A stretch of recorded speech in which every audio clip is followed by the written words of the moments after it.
Subscribe now. Just ahead of God of War Ragnarok's November 9th release, Sony Santa Monica Studios has revealed the graphics modes players will be able to choose from on both the PlayStation 4 and PlayStation 5.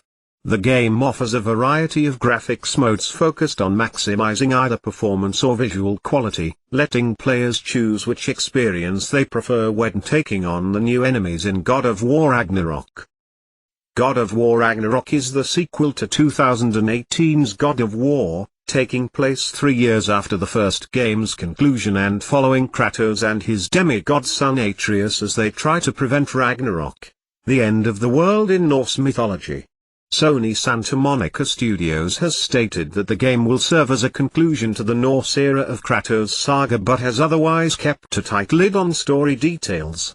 The developer even recently took to Twitter after some players received their copies of the game early, asking fans to avoid spreading God of War Ragnarok spoilers until after the game's official release.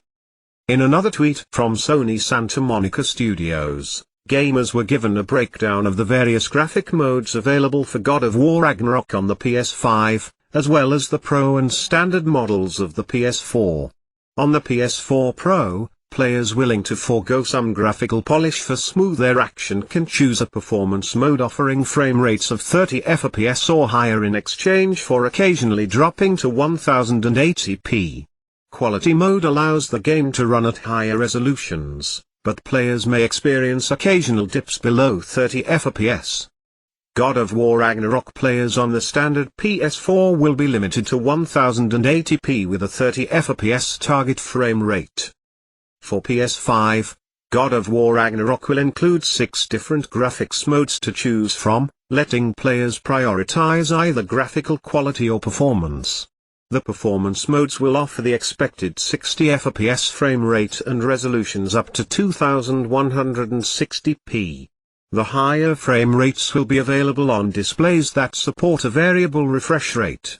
For the ultimate in visual fidelity, Quality mode offers 30 FPS frame rate at native 4K. Like performance mode, quality mode can also run at lower resolutions to allow for faster frame rates on some displays. Regardless of which graphics mode gamers prefer, they can now preload God of War Ragnarok ahead of the game's release. No matter which console or graphics mode players choose, God of War Ragnarok promises to be one of the most visually stunning and action-packed titles of the year. After a recent PC release helped the first God of War reach a sales milestone, many PC gamers are undoubtedly hoping this exciting sequel will head to their preferred platform next. God of War Ragnarok releases November 9th on PS4 and PS5. Subscribe now, and press thumbs up.